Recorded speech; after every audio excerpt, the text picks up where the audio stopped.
하나님의 말씀을 함께 읽겠습니다. 신약성경 로마서 12장 1절 2절 말씀 같이 합독하겠습니다. 로마서 12장입니다. 1절 2절 말씀 함께 같이 읽겠습니다.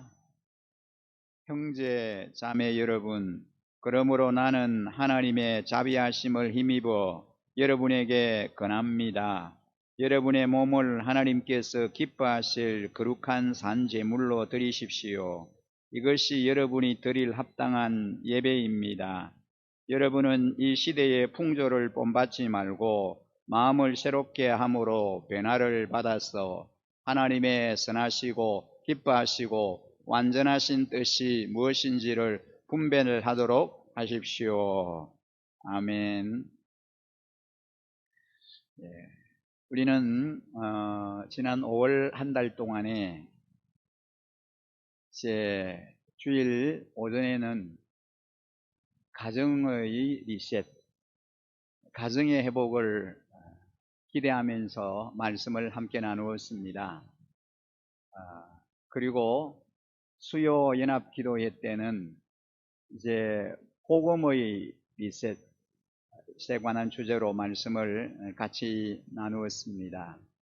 6월 달을 맞이하면서 주일 연합 예배 시에는 교회가 리셋되는 그런 주제를 가지고 말씀을 나누게 될 터이고, 그리고 6월 한 달 동안에 수요 연합 기도회 시간에는 예배의 리셋, 그런 주제를 가지고 말씀을 우리가 나누게 되겠습니다. 6월 수요일 이제 첫 번째 시간인데요. 로마서 12장 1절에서 2절 본문의 말씀을 중심해서 예배자가 된다는 것이라는 주제로 오늘 저녁에 함께 말씀을 같이 나누고 싶습니다. 하나님께서 이 땅에 교회를 세우신 가장 큰 이유가 무엇일까요? 왜 하나님이 교회를 세워주셨을까? 교회를 통하여 구원과 생명의 소원을 이루시기 위함입니다. 이 교회는 무엇보다 하나님을 예배하는 자들의 공동체이며, 모임이 우리의 목적이 아니라 이 세상을 섬기기 위해 불림을 받았다는 것을 분명히 합니다. 우리는 예배를 통해 하나님과 교제하며, 예배를 통해 하나님과 동행하고, 또 예배를 통해서 세상을 변화시키며 섬기는 힘을 얻습니다. 예배를 통해서 그런 은혜가 우리 예배자들 안에 흘러 들어온다는 거죠. 이 힘이라고 하는 것은 우리에게 어떤 능력이 생기는 것을 말하는 것이 아니고, 우리로 하여금 하나님과 같은 관점으로 헌신하게 한다는 말입니다. 우리가 늘 하는 것처럼, 주님, 제가 제 몸을 온전히 드립니다. 제 몸을 주님께 온전히 바쳐드립니다. 라고 하는 말을 이제 우리가 하나님께 고백할 때가 있습니다. 하나님께서 우리 자신을 드리는 것을 기뻐하시는 이유는 우리가 자격이 있어서가 아니고 우리를 사랑하시기 때문입니다. 우리는 하나님 앞에 내가 내 자신을 하나님께 몽땅 드립니다. 송두리째 하나님께 바쳐드립니다. 나를 하나님께서 쓰십시오. 하나님이 원하시는 대로 그렇게 써주십시오라고 하지만, 막상 하나님 편에서 보면은요, 우리를 하나님이 쓰시려고 하면은 우리의 모습 그대로 하나님이 쓰시기에는 우리는 너무나 부족합니다. 그래서 하나님은 우리를 고쳐서 쓰셔야 되는 거예요. 우리가 그만큼 하나님이 쓰시기에 잘 준비되어 있는 그런 그릇도 아니고, 하나님이 쓰시기 합당한 그런 이제 준비된 그런 자들이 아니다라는 거죠. 우리는 스스로 하나님 앞에 내 자신을 하나님께 드립니다. 온전히 하나님께 올려드립니다. 하나님 나를 써주십시오. 이렇게 하지만 막상 하나님이 우리를 사용하시려고 하면 우리를 여러 가지 또 고쳐서 하나님께서 사용하실 수밖에 없다라는 거죠. 그럼에도 불구하고 하나님께서 우리 자신을 드리는 것을 기뻐하는 이유는 자격이 있어서가 아니라 하나님이 우리를 사랑하시기 때문입니다. 우리가 예배를 통해서 하나님께 온전히 드린다는 것은 우리의 자격이 아닙니다. 그러므로 우리가 사명에 충실한 사람이 된다는 것은 자격에 대한 문제가 아니라 우리를 사랑하시는 하나님 앞에 나아가는 걸 말합니다. 부족하지만 최선을 다하는 거죠. 그래서 우리는 예배의 자리에서 사명에 충실함을 확인하게 됩니다. 우리는 왜 예배를 합니까? 여러분, 하나님 앞에 왜 예배를 합니까? 예배하지 않는 어떤 선행과 훈련도 하나님과 관계가 없기 때문입니다. 예배하지 않는 어떤 선한 행위도 훈련도 아무런 의미가 없습니다. 만일 우리가 예배를 통해서 기쁨과 감격을 회복하는 것, 그것이 혹시 우리의 만족이나 감정을 만족하게 하는 것이라고 착각해서는 안 됩니다. 우리가요, 흔히 착각하는 게 있습니다. 예배의 감격과 기쁨, 예배의 기쁨과 감격. 혹시 우리가 예배를 드리면서 억지로 예배한다면 잘못된 거 아닌가요?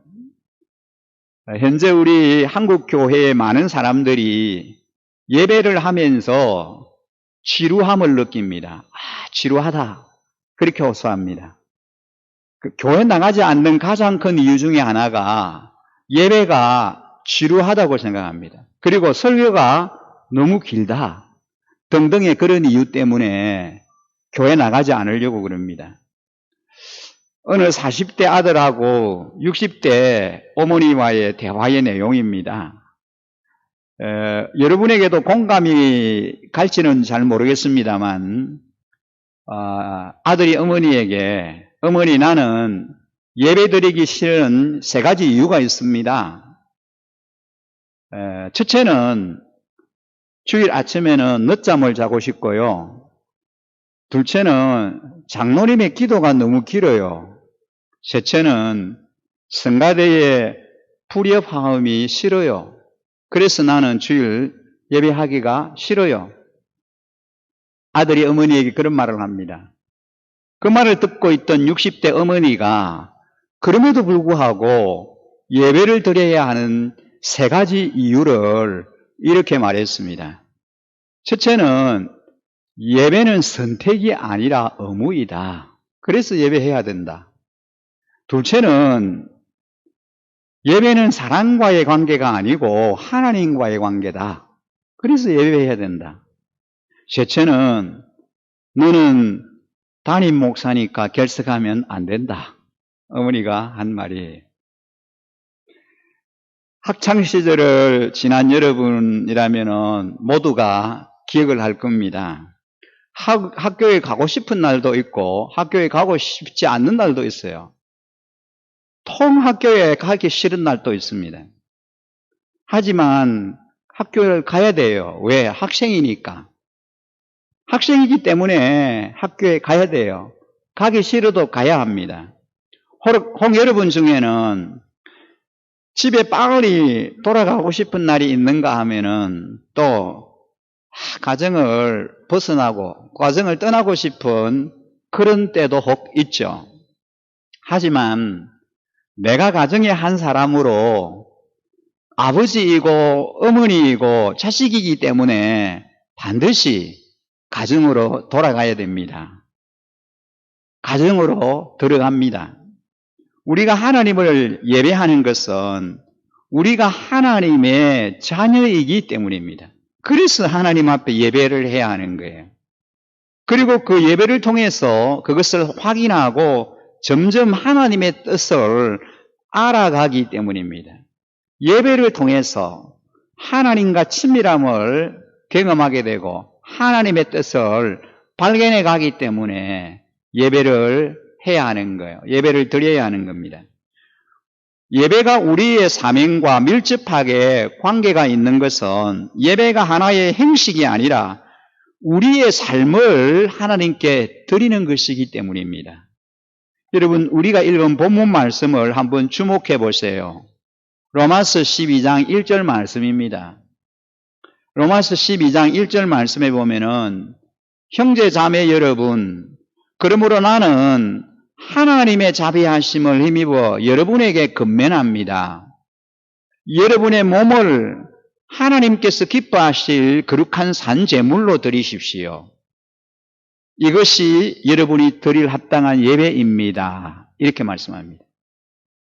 오늘 이 본문에서 제사라고 하는 말을 사용하고 있습니다. 그리고 그 제사를 수식하는 말로 거룩한 산이라는 형용사가 붙어 있습니다. 이 제사라는 말을 이해하기 위해서는 구약의 레위기를 먼저 아는 것이 중요합니다. 제사는 하나님과의 관계를 회복하기 위하여 제사장을 중보자로 세우고 그리고 제물을 드리는 예식입니다. 이 구약시대 때는 제사를 드리기 위해서는 반드시 제사장이 필요합니다. 제사장이 있어야 되고 그 다음에 피를 흘릴 제물이 필요합니다. 그래서 제사를 드리기 위해서는 반드시 제사장이 있어야 되고 그 다음에는 제물이 필요합니다. 자, 신약시대로 넘어가면서 중보자이신 예수님께서 단번에 죽으심으로 화목 제물이 되셨기 때문에 따로 제사장도 필요 없고 제물도 필요 없게 됐습니다. 우리 자신이 중보자예요. 여러분이 중보자이고 여러분이 제물이기 때문에 제사장도 필요 없고 제물도 필요 없습니다. 그런데 중요한 것은 제물된 우리에게 예배의 정신이 그대로 살아있어서 산 제물로 드려야 한다는 거예요. 제사장도 필요 없고 제물도 필요 없지만 이제 우리에게는 제물된 우리에게 예배의 정신이 그대로 살아있어서 우리 자신이 산 제물로 하나님 앞에 드려져야 한다는 겁니다. 이제 우리에게 주는 도전이 있습니다. 우리의 몸을 드린다라고 하는 것은 그러므로 구체적인 행위를 동반합니다. 너희 몸을 거룩한 산 제물로 드려라 그랬잖아요. 자, 우리 몸을 드린다라고 하는 이 예배 행위를 통해서 이제 구체적인 그런 행위가 우리에게 수반되어야 한다는 거죠. 대부분 사람은 몸보다는 마음을 들여서 예배를 대신하려고 합니다. 내 몸을 드리는 것보다는 내 마음을 들여서 예배를 하려고 합니다. 그 이유는 마음은 드리기 쉽지만 몸은 드리기가 어렵기 때문입니다. 자, 문제는 구별된 우리의 몸이 무엇을 했느냐는 거예요. 하나님은 마음이 없는 예물을 원하시지도 않으시지만 마음만 있고 몸이 따르지 않는 예배를 거룩한 예배로 인정하시지 않습니다. 이 몸을 드린다는 것은 구체적인 헌신의 행위들이 드러나는 것을 의미합니다. 그러므로 이 예배는 하나님께 예배를 드리는 시간으로 그치는 것이 아니라 구체적인 헌신이 드러나야 하는 거예요. 우리는 예배의 관객이 아니라 관람객이 아니라 예배의 주역이 되어야 합니다. 오늘 예배가 있기 위해서 어떤 헌신을 하고 계십니까? 여러분이 하나님 앞에 예배를 하면서 예배를 드리면서 우리 성도님들이 하나님 앞에 예배를 드리면서 어떤 헌신을 하고 계시느냐는 거예요. 예배에 나와서 조는 사람들이 간혹 있습니다. 자, 이 예배에 조는 사람들은 대부분 예배의 주역이 아니에요. 예배의 관객이 되기 때문에 그렇습니다. 관람객이에요. 다 갖추어진 예배에 관람하는 사람들과 그 예배를 준비하기 위해서 땀을 흘리고 헌신하는 사람들의 예배가 어떻게 같을 수 있겠습니까? 그냥 나와서 관람객과 같은 마음으로 예배의 자리에 앉아 있는 그런 분들하고 예배를 준비하고 찬양을 섬기면서 진짜 예배를 이렇게 인도하고 섬기는 그런 분들과는 다르다는 거예요. 자세가 다르다는 것, 생각이 다르다는 것입니다. 그래서 우리가 예배를 드릴 때 우리가 예배의 주역이 되어야지 예배의 관객이 되거나 관람객이 되어서는 안 된다는 거죠. 자, 우리가 예배를 정의하는 데 있어서 두 가지 생각을 해 볼 필요가 있습니다. 하나는 형식적인 면이고 다른 하나는 내용적인 면입니다. 먼저 이 형식적인 면에서 예배를 정의를 한번 해보겠습니다. 어떤 예배도 성경적인 예배란 없습니다. 자, 성경적인 예배는 이런 예배입니다. 그런 게 없다는 거예요. 자, 모든 예배란 하나님에 대한 사랑을 표현하는 방법이며 또 이 모든 표현을 하나님께서 기뻐 받으신다라고 하는 사실을 우리가 인정해야 합니다. 우리가 어떤 예배를 드리든지 어떻게 예배하든지 하나님은 다 기뻐 받으신다는 거예요. 자, 이게 성경적 예배입니다. 이렇게 예배하세요. 그런 해답이 없어요. 단지 중요한 전제가 있다면 요한복음 4장 23절에서 24절의 말씀입니다. 진짜 하나님 앞에 예배할 때에 어떻게 예배를 해야 되느냐? 이렇게 예배를 해야 되는 거예요. 요한복음 4장 23절, 24절에 보면은 자, 우리 같이 한번 읽어보실까요? 같이 읽습니다. 시작. 참되게 예배를 드리는 사람들이 영과 진리로 아버지께 예배를 드릴 때가 온다. 지금이 바로 그때이다. 아버지께서는 이렇게 예배를 드리는 사람들을 찾으신다. 하나님은 영이시다. 그러므로 하나님께 예배를 드리는 사람은 영과 진리로 예배를 드려야 한다. 예수님께서 말씀하시는 예배의 기준이란 영과 진리입니다. 어떤 형식으로 드려야 할 것을 말씀하지 않으십니다. 자, 이런 형식으로 예배해라. 하나님 그렇게 말씀하시지 않아요. 가끔 우리 교회에서 예배를 하면서 예배 드리면서 이렇게 물어보는 분들이 있어요. 왜 이 교회는 예배 시간에 사도신경과 주기도문과 십계명을 돌아가면서 애웁니까? 왜 이 교회는 예배 시간에 가운을 입지 않고 목사님이 설교를 합니까? 왜 이 교회는 예배 시간에 전자음악을 사용합니까? 왜 드럼도 사용하고 왜 그렇게 합니까?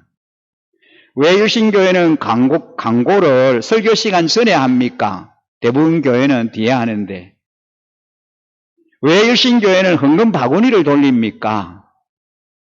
이런 등등 질문을 합니다. 여러분, 우리에게는 수없이 많은 질문이 필요해요. 그리고 또 궁금한 부분들이 있습니다. 그런데 이런 질문을 하면서 자신에게 한번 물어봐야 돼요. 우리 자신에게 일어나는 이러한 의구심이 성경적이지 않기 때문인가? 아, 이 교회가 이렇게 하는 것은 성경적이지 않기 때문에 의구심이 생기고 질문하는가인 거예요. 아니면은 내가 지금까지 드려왔던 예배와 익숙하지 않기 때문인가? 내가 이때까지 예배할 때는 그렇게 하지 않았는데 왜 이 교회는 이렇게 하는가? 부정적인 의미에서가 아니라 긍정적인 의미에서의 예배에 대한 형식적 정의를 이렇게 한번 내려보겠습니다. 하나님에 대한 사랑을 표현하는 방식은 서로 달라도 신령과 진정으로 드리는 것이라면 용납할 수 있다. 예배는 수없이 다른 모양과 다른 환경에 있는 사람들이 함께 모여 하나님에 대한 사랑을 표현하는 겁니다.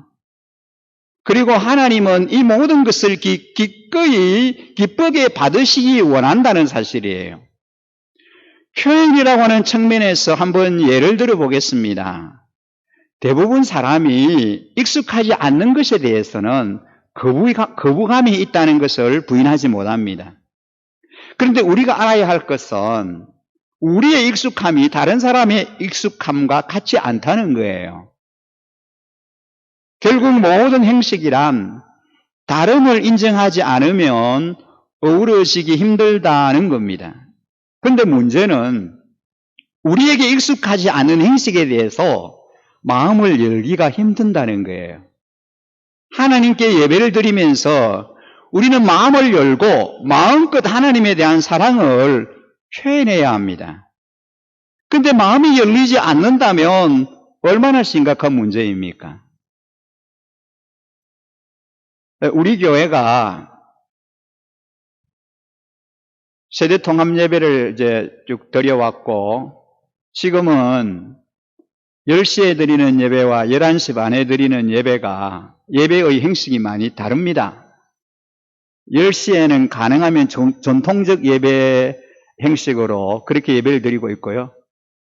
11시 반에 드리는 이 예배는 자녀들하고 또 이렇게 세대 통합 예배를 드리기 때문에 또 이제 찬양도 10시에 드리는 예배보다는 좀 더 많이 찬양하고, 그리고 좀 이제 젊은이들 또 어린이들이, 우리 자녀들이 함께 참여하기 때문에 이 형식 자체가 조금 예배의 진행하는 그런 모든 부분들이 조금 다릅니다. 자, 여러분, 이렇게 예배를 우리가 가능성을 열어놓는 이유는 성도들이 가장 기쁘게 하나님에 대한 사랑을 표현할 수 있는 예배 가운데 나오게 하는 거예요. 아, 나는 전통적인 예배를 통해서 예배를 하고 싶다. 예배에 찬송을 하면서 하나님 앞에 그렇게 좀 경건하게, 그런 경건한 분위기 가운데서 예배하고 싶다. 그렇게 원하시는 분들은 그 예배에 나오시면 되는 거예요. 그리고 또 아주 좀 이제 은혜로운 복음성도 하면서 좀 이렇게, 또 찬양도도 좀 계속해서 또 뜨겁게 찬양하면서 그렇게 예배하고 싶다. 자녀들과 함께. 그러면 이제 11시 반에 드리는 예배에 나오시면 되는 거예요. 지금은 우리가 오후에 예배를 1시 반이나 1시 15분 중에 예배를 지금 하지를 않지만 계획을 하고 있습니다. 우리 젊은이들, 그리고 우리 청소년들, 정말 뜨겁게 열정적으로 그렇게 예배하기를 원하는 그런 이 젊은이들을 위한 그런 예배를 또 우리가 하나님께 드리고 싶은 거예요. 그러면 내가 드리고 싶은 예배에 그렇게 나와서 하나님 앞에 예배할 수 있다라는 거죠. 그렇지만 아무리 많은 형식이라고 해도 모든 사람을 다 만족하게 할 수는 없잖아요. 더욱 중요한 우리 일신교회의 사역 철학 중에 하나는 아직 하나님에 대한 사랑을 표현하지 못하는 사람들을 예배 가운데로 인도하기 위해서 문화적인 형식을 사용하고 있다는 사실입니다. 그래서 우리 일신교회의 예배를 이렇게도 정의를 할 수 있는 것이요. 우리 교회 예배는 교회 중심적인 예배이기보다는 선교 중심적인 예배입니다. 아직 하나님에 대한 사랑을 경험하지 못하고 표현하지 못한 사람들이 자연스럽게 예배 가운데로 나오도록 준비하는 예배를 드린다는 거죠. 예수 믿은 지 오래되지 않는, 또 처음 교회에 나오는 이 VIP 같은 이런 초신자들, 이런 분들에게 그 눈높이에 맞는 그런 예배, 그분들의 예배에 포커스를 맞추어서 예배를 진행하고 예배를 드리는 그런 예배가 되어야 된다라는 겁니다. 여러분은 이런 생각을 해 보시지 않으시나요? 하나님의 입장에서 매일 듣던 사람의 사랑 고백보다 한 사람이라도 더 많은 사람의 고백과 아직 들어보지 못한 사람의 그 고백을 더욱 기쁘게 받기 원하신다는 사실을, 하나님은 그걸 원하시는 거예요. 매일 사랑 고백을 우리 성도님들이 하나님 앞에 드리는 사랑 고백을 기뻐 받으시기도 하지만 한 번도 그런 고백을 받아보지 못한 그런 사람들의 사랑의 고백을 하나님은 또 받고 싶어 하시는 거예요. 그걸 원하신다는 겁니다. 하나님께서 이 땅의 모든 백성이 구원받기를 원하신다는 사실은 이 땅의 모든 백성이 예배하기를 원하신다는 것과 일맥상통하다는 사실을 말합니다. 위대하신 하나님을 맛보고 경험할 수 있는 곳이 바로 예배라고 하는 사실을 알아야 합니다. 위대하신 하나님이 예배 가운데서 찬양을 받으시지 못하고 지루함으로 전락해버린다면 아마도 하나님의 마음이 가장 아프실 것 같아요. 음악이 예배에서 아주 중요한 비중을 차지하며 하나님을 찬미하는 중요한 수단이지만 음악 자체가 예배는 아니거든요. 그렇잖아요. 네. 우리가 흔히 착각하는 것 중에 하나는 내가 좋아하는 음악 스타일을 하나님께서도 좋아하시리라는 거예요. 그렇게 생각하는 거죠. 내가 좋아하는 스타일로 예배할 때 내가 하나님을 찬양하는 데 도움이 되기는 하지만 하나님이 그것만을 받으시는 것은 아니라는 사실을 알아야 합니다. 예배는 스타일, 음량 혹은 곡의 속도와는 전혀 무관하다. 하나님은 노래가 빠르든 느리든 시끄럽든 조용하든 오래된 것이든 새로운 것이든 하나님이 만드신 것이기에 모든 종류의 음악을 사랑하신다. 우리는 그 모두를 좋아하지 않을 수도 있지만 하나님은 그 모두를 좋아하신다. 만약 예배가 신령과 진정으로 하나님께 드려진다면 그것이 예배의 모습인 것이다 라고 릭 웨렌 목사님이 그렇게 말을 했습니다. 그러므로 우리가 좋은 음악 스타일이 있다는 것은 우리의 배경과 인격이 무엇인지를 보여줍니다.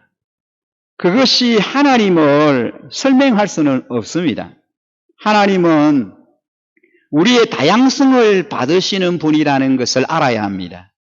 우리는 예배에서 내가 좋아하는 스타일이 아니야 라고는 말할 수 있지만 그래서 내가 좋아하는 스타일의 예배에 참여를 할 수 있겠지요.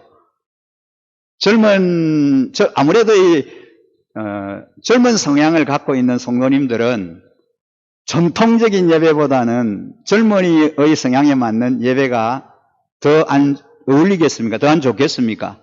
그러면 더 은혜가 되고, 그죠? 물론, 그런 게 필요합니다.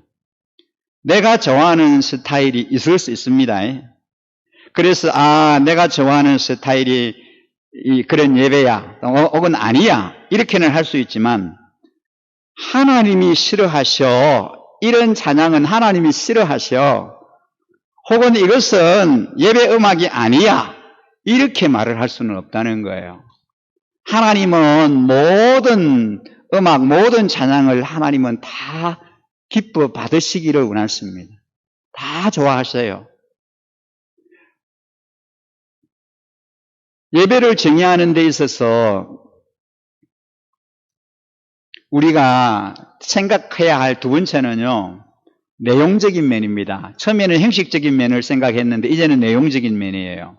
예배의 형식, 어떤 예배를 진행하느냐, 어떻게 예배를 하느냐, 이 형식적인 예배의 폼, 형식적인 면에 우리가 좀 생각을 했고요. 두 번째는 내용적인 면인데 오늘 본문에 나오는 또 하나의 중요한 단어가 있습니다. 형제 자매 여러분, 그러므로 나는 하나님의 자비하심을 힘입어 여러분에게 건면합니다. 여러분의 몸을 하나님께서 기뻐하실 거룩한 산제물로 드리십시오. 이것이 여러분이 드릴 합당한 예배입니다. 그랬습니다.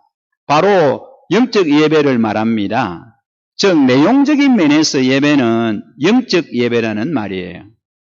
여기서 아주 중요한 우리의 생각의 오류를 발견하게 됩니다. 즉 자신이 원하는 것만을 선택함으로 나머지 부분을 잃어버리게 되는 겁니다. 예배가 우리의 선택적 예배가 되어서는 안 된다는 거예요. 이 선택이라고 하는 말 가운데는 헌신보다는 편의라고 하는 의미가 더 강한 것 같습니다. 예배의 주체가 내가 아니고 하나님임을 인정할 때 예배는 나의 선택이 아닌 하나님 앞에서의 결단이 되어야 하지 않겠습니까? 선택적인 예배를 드리는 사람의 특징 중에 하나는 하나님과의 관계에서뿐 아니라 예배 해중을 또는 선택하는 오류를 범할 수 있다는 겁니다. 우리는 흔히 나는 저런 사람하고는 예배 드릴 수 없어. 저 사람 때문에 나는 교회를 떠나야 되겠어. 이런 참 가슴 아픈 그런 그 얘기를 할 수가 있는데요. 우리 주님은 바로 그 사람과 함께 예배 드리기를 원하시는 분이에요. 가만히 생각을 해보세요. 우리가 영적 예배라고 말하면서 관계를 더 중요하지 않은지 말입니다. 중요시하지 않은지 말입니다. 예배가 하나님과 나와의 영적인 관계가 될 때는 다른 회중이 나에게 문제가 되지 않는데 그 관계가 깨어지면 여러 가지 핑계들이 생겨납니다. 예수님께서 산상수훈을 말씀하시면서 다음과 같은 말씀을 하신 이유가 있습니다. 마태복음 5장 23절과 24절에 보면 그러므로 예물을 제단에 드리다가 거기서 내 형제에게 원망 들을 만한 일이 있는 것이 생각나거든 예물을 제단 앞에 두고 먼저 가서 형제와 화목하고 그 후에 와서 예물을 드리라 이 말씀이에요. 사실 이 부분에서 우리가 얼마나 약합니까? 어떻게 이 문제에 대하여 자신 있게 말할 수 있겠습니까? 그래서 구약시대에 보면은 아무리 해도 안 되니까 하나님께서 억지로라도 화목시켜 주셨습니다. 레위기 7장 15절에 보면 화목제사에서 감사 제물로 바친 고기는 그것을 바친 그날 먹어야 하고 조금이라도 다음날 아침까지 남겨두어서는 안 된다 그랬습니다. 그날 다 먹어야 되는 거예요. 여러분 구약시대의 제사에 보면은요 드려진 제물은 오직 제사장만이 먹을 수 있게 되어 있습니다. 근데 유일하게 화목 제물은 예배를 드린 모든 공동체가 함께 즐기면서 먹게 되어 있습니다. 중요한 것은 이 화목 제물을 나누는 데 법칙이 있다는 거예요. 보통 제사로 드리는 소 한 마리는 1300건에서 1500건 정도 나간다고 합니다. 제사장 목인 제물의 가슴과 뒤쪽 다리 하나를 떼내었다 해도 나누어야 할 고기는 엄청난 양이죠. 이 고기를 하루 이틀 만에 나누기 위해서는 한두 사람과 나누어서는 다 먹지를 못하는 거죠. 해결이 안 됩니다. 그래서 주위에 있는 모든 사람들 그리고 심지어는 미운 사람과도 같이 나누어야 하는 거예요. 그렇게라도 하지 않으면 하나님의 법칙을 지킬 수 없게 되고 그 결과는 하나님의 저주입니다. 자, 우리가요 아이들을 키우다 보면 이런 걸 흔히 봅니다. 아이들이 형제간에 혹은 또 아이들끼리 같이 어울려 놀다 보면은 서로 싸우기도 하고 그렇게 또 다투기도 하고 그러잖아요. 자, 그러면은 이 아이들을 불러서 억지로 화해를 시킬 때가 종종 있어요. 가만히 보면은요, 형제간에 이렇게 다투거나 싸우면 불러가지고 화해를 시킵니다. 서로 얼굴을 마주 보라 그러잖아요. 마주 보라 그러고 손을 잡으라고 그러고요. 그리고 동생 보고 언니에게 또 언니에게 시키든지 미안하다고 먼저 사과하라고 그러잖아요. 그죠? 아주 어렸을 때는 서로 안아주라고 그렇게 요구도 합니다. 그렇게 하기 힘든 행동을 통해서 뭔가 화해와 사랑의 일들이 만들어지기 시작합니다. 아이들끼리지만 서로 안아주기도 하고 미안해, 잘못해서 용서해, 이렇게 화해를 시키는 이런 모습들을 우리가 보게 됩니다. 얼마나 어색하고 강요적인지 알 수 있습니다. 그러나 그 강요와 어색함을 속에서 화해가 이루어지는 것을 우리가 보게 됩니다. 영적인 부분에서, 영적인 예배에서 성공해야 온전한 삶을 우리가 살아갈 수 있습니다. 또 하나 영적 예배에 대한 중요한 오류가 우리에게 있을 수 있습니다. 쉽게 표현하면요, 마치 예배를 미신처럼 드리는 거죠. 예배는 두려운 감정을 제어하는 수단이 아닙니다. 예를 들어서 예배를 드리지 않으면 잘못될 것 같은 불길한 예감 때문에 주일 성수한다면 그 근본 동기가 잘못된 거예요. 내가 주일 성수하지 않으면, 주일 예배 드리지 않으면 잘못될 것 같으니까, 벌 받을 것 같으니까, 그래서 주일 성수하고 예배 드린다. 그러면 예배의 근본 정신에 그건 잘못된 거예요. 어떤 교우 중에는 사업자 출장을 가면은 꼭 주일을 그러지 않는다고 고백하는 사람이 있어요. 그러면서 뭐라고 말하냐면은 예배를 드리지 않으면 꼭 안 좋은 일이 생기거든요. 이렇게 얘기하는 거예요. 일견 체험적이고 좋은 신앙을 가진 것 같지만 하나님이 기뻐하시는 산재물이 되지는 못합니다. 하나님은 우리를 두려움으로 만나기를 원하시는 분이 아니라 사랑과 기쁨의 관계 속에서 만나기를 원하시는 분이에요. 사실 이 예배를 통하여 우리는 하나님과의 친밀한 인격적 관계를 형성해야 합니다. 즉 예배의 미신적인 요소란 의무감에서 드리는 것이냐, 사랑의 관계에서 드리는 것이냐에 의해서 결정이 됩니다. 당시에 잘못된 종교와 예배의 행태에 대해서 예수님이 분명하게 답을 제시하신 겁니다. 뭐라 그랬습니까? 하나님은 영이시니 그랬습니다. 그래서 예배하는 자들은 신령과 진정으로 예배해야 된다. 하나님은 영이시다 그랬어요. 이 말씀을 통해서 예수님이 하시고 싶었던 일은 하나님은 사물이 아니시다는 말씀입니다. 하나님은 우리와 영적 관계를 맺기를 원하시지 육체적인 세상적인 것과 관련지어 말씀하기를 원하시지 않는다는 거예요. 하나님은 예배를 통해서 우리에게 감사와 고백을 받고 싶어 하는 분이시지 조건적인 뇌물을 받으시려고 하는 분은 아니라는 겁니다. 그래서 예배에 드리는 우리의 시간과 물질 재능이란 조건적인 것 혹은 물질적인 것이 되어서는 안 된다는 거죠. 우리는 흔히 내가 이만큼 충성하면 하나님께서 무엇을 해 주시겠지 이런 생각을 하게 되는데 그 생각 자체가 예배의 본질에서 벗어난 겁니다. 오늘 본문에 보면 하나님이 기뻐하시는 산재물을 어떻게 충족시킬 수 있다고 하십니까? 가만히 묵상해 보면 하나님께서 무엇을 기뻐하실까? 아무리 생각해도 특별하게 구별되는 것을 기뻐하시지 않을까요? 우리가 어느 장소에서나 예배를 드릴 수 있습니다. 왜냐하면 하나님께서는 장소에 매여 있는 분이 아니시거든요. 우리가 어떤 시간에 예배를 드리든 관계없습니다. 왜냐하면 하나님께서는 시공을 초월하시는 분이기 때문입니다. 어떤 것에도 구애를 받지 않으시지만 우리의 삶에서 구별된 시간은 특별한 의미가 있습니다. 왜냐하면 하나님께서는 우리의 마음을 아시기 때문입니다. 우리의 오류가 무엇인가요? 하나님은 영이시라고 하는 진실 앞에서 시간과 공간을 초월하시는 하나님 앞에서 우리가 드리는 예배가 우리의 편의를 도모하기 위한 거짓 고백이 되어서는 안 된다는 말입니다. 여러분 가만히 생각해 보세요. 예배가 무엇일까요?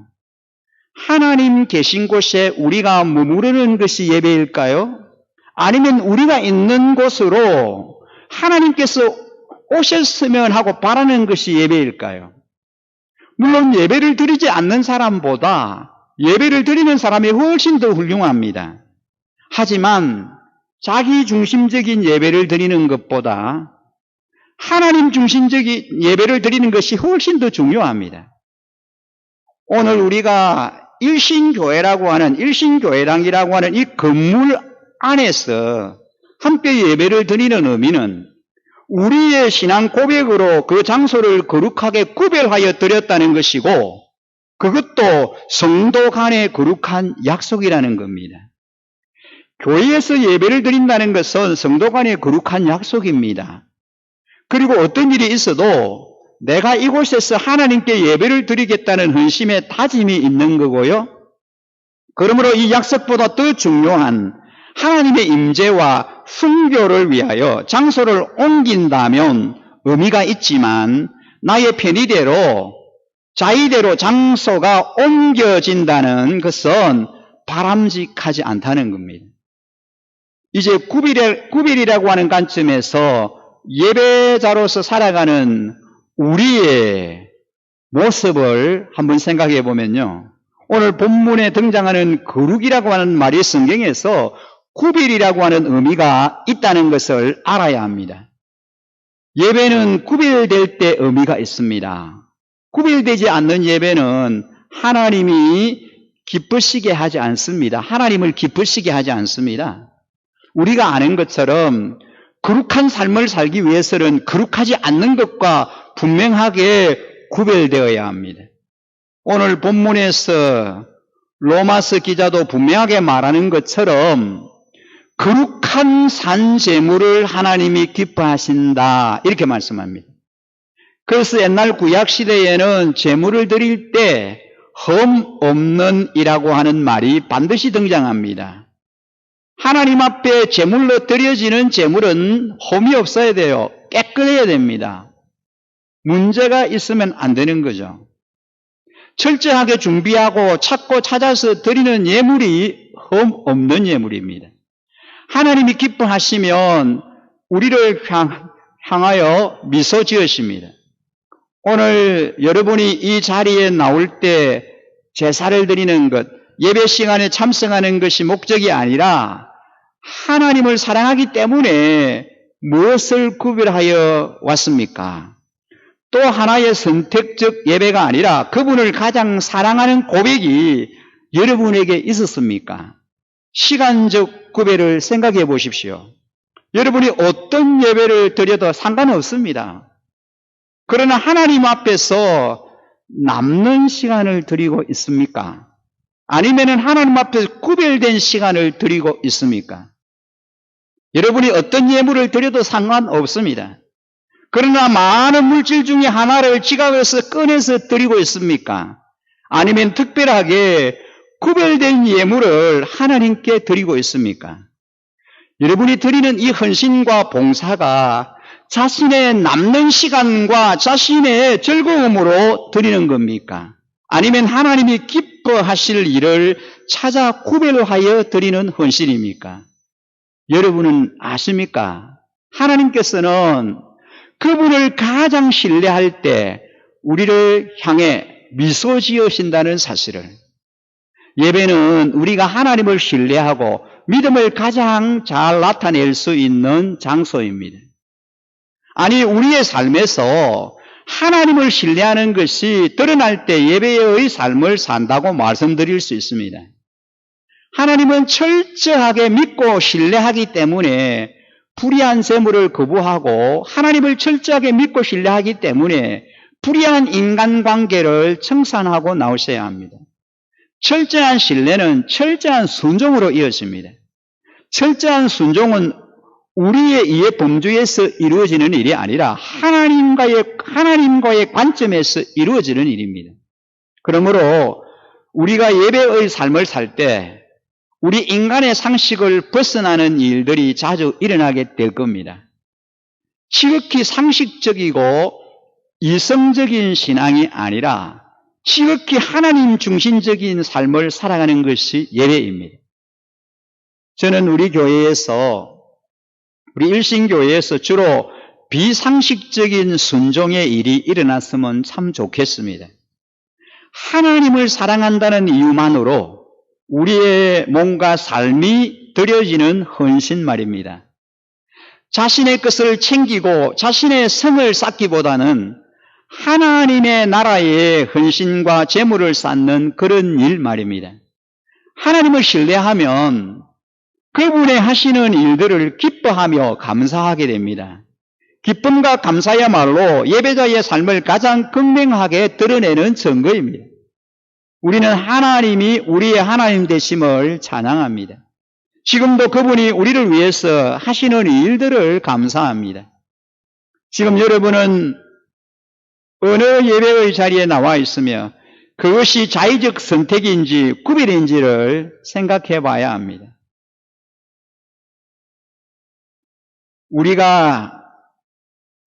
예배가 우리의 마음뿐 아니라 우리의 몸으로 기꺼이 헌신하는 것이라면 오늘 우리가 드리는 이 예배, 여러분이 드리는 이 모든 예배를 통해서 어떤 것을 하나님께 헌신하기를 작정하십니까? 시간의 부분에서 예배 시간뿐 아니라 우리가 봉사하는 일, 주차 봉사, 헌금위원 봉사, 안내위원 봉사, 새가족부, 찬양대 악기로 봉사하는 이런 여러 가지 영역에서 또 하나님 앞에 드리는 이 물질적인 부분에서 어느 부분에서 우리의 귀한 물질을 구분하기를 원하십니까? 누구도 강요하지 않는, 누구도 보지 않는 영이신 하나님 앞에서 여러분이 구별하여 드리는 모든 것이 여러분의 삶을 바꾸어 줄 것입니다.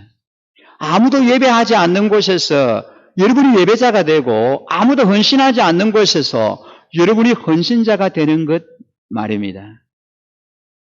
그렇습니다. 우리는 무엇보다도 예배 시간에 넣는 그런 신뢰를 범하지 않아야 합니다. 여러분이 잠시도 끊지 못하고 놓지 못하는 이 스마트폰의 버튼을 꾹 누르고 예배의 자리에 들어오셔야 합니다. 적어도 예배자로서의 여러분의 옷차림과 음식 그리고 자세에 대한 부분을 한 번쯤은 생각을 해봐야 합니다. 헌금 시간이 되었을 때 주머니에 급하게 손을 넣는 그런 사람들이 없었으면 좋겠습니다. 진정한 예배자로서의 삶은 예배당 문을 열고 나가면서 시작된다는 것을 생각했으면 좋겠습니다. 우리가 준비하고 구별된 그런 예배자로 하나님 앞에 예배하는 그런 모습이 우리에게는 참으로 필요합니다. 여러분, 우리가 참된 예배자로 또 우리의 예배가 새롭게 회복되기를 기대하면서 생각해야 할 부분이 무엇인지를 가만히 한번 묵상해 보십시오. 내가 하나님 앞에 예배자로서 이런 부분은 좀 시정되어야겠다. 나의 어떤 모습이 하나님 앞에서 가장 거슬립니까? 하나님 앞에 예배하러 나온 예배자로서 여러분의 어떤 모습이 하나님 앞에 가장 거슬리는 부분입니까? 하나님 보시기에 이건 아닌 것 같다. 그런 부분이 혹 생각나는 것 있으십니까? 이제 우리가 새롭게 예배를 초기화하고 예배를 리셋하면서 예배가 다시 한번 회복되기를 우리가 간절히 소망하면서 내가 고쳐야 할 가장 필요한 것은 무엇인가? 정말 하나님 앞에 하나님과의 친밀함의 예배, 인격적인 예배자로 하나님 예배하기 위해서 이런 부분은 좀 고쳐야겠다, 시정해야 되겠다. 그런 부분이 혹 여러분 기억나는 거 있습니까? 우리는 가감하게 하나님과의 더 깊은 인격적 예배자로 하나님과의 더 친밀함의 예배를 회복하기 위해서 우리는 이런 부분은 시정이 필요하다 싶은 부분들은 가감하게 이제 내려놓아야 할 부분 내려놓아야 할 것이고 새롭게 회복해야 할 부분은 또 회복을 해야 할 것입니다. 오늘 예배의 회복을 우리가 기대하면서 내가 하나님 앞에 어떻게 예배해야 할 것이며 또 어떻게 예배자로 하나님 앞에 나아가야 할 것인지에 대해서 로마서 12장 1절 2절 말씀을 가지고 함께 잠시 우리가 묵상했습니다. 오늘 이 말씀을 하나님께서 우리에게 주신 말씀으로 기억하면서 그렇습니다. 하나님, 참으로 형식적인 면과 그리고 내용적인 면에서 더 하나님 보시기에 합당한 예배자로 하나님 앞에 서게 하시며 나가게 하시며 우리 교회의 예배가 정말 하나님이 기뻐 받으시는 삶이 담긴 예배, 우리의 인격이 담긴 그런 예배이기를 간절히 소망하며 우리가 좀 하나님 앞에 기도하고 싶습니다. 하나님이 예배를 통해서 정말 하나님과 더 깊이 아름다운 관계를 유지하고 싶습니다. 예배의 회복을 통해서 우리의 삶의 놀라운 회복이 있기를 원합니다. 우리 개인의 삶의 회복이 있게 하여 주시고 우리 가정의 놀라운 회복이 있게 하여 주시고 하나님이여 하나님과 나와의 사이에 막힌 것이 있다면 하나님 그것을 이제 풀어주시고 그것을 뚫어주심으로 하나님 예배가 회복됨으로 모든 이제 꼬인 문제, 실타래 같이 얽혀있는 문제가 있다면 이런 모든 것들이 풀리게 하여 주시고 하나님과의 더 친밀함에 아름다운 관계가 회복되는 은혜가 있게 해달라고 하나님 무엇보다도 이 예배의 회복을 통하여 우리의 삶이 회복되게 하시고 모든 전체적인 우리의 삶의 영역에 놀라운 하나님의 축복하신 그 은혜 베풀어 주심이 회복의 은혜가 우리 안에 일어나게 해주시고 우리 개인과 가정 안에 우리 교회 공동체 안에 하나님 목장 안에 놀라운 부흥과 회복의 역사가 다시 한번 하나님 일어날 수 있게 해달라고 무엇보다도 하나님과의 친밀함이 더 깊이 회복되는 놀라운 역사가 있게 해달라고 주여 한번 부르고 일주일 제목 가지고 우리 간절히 예배 하나님 앞에 우리 자신을 올려드리면서 함께 좀 부르짖어 기도하고 싶습니다.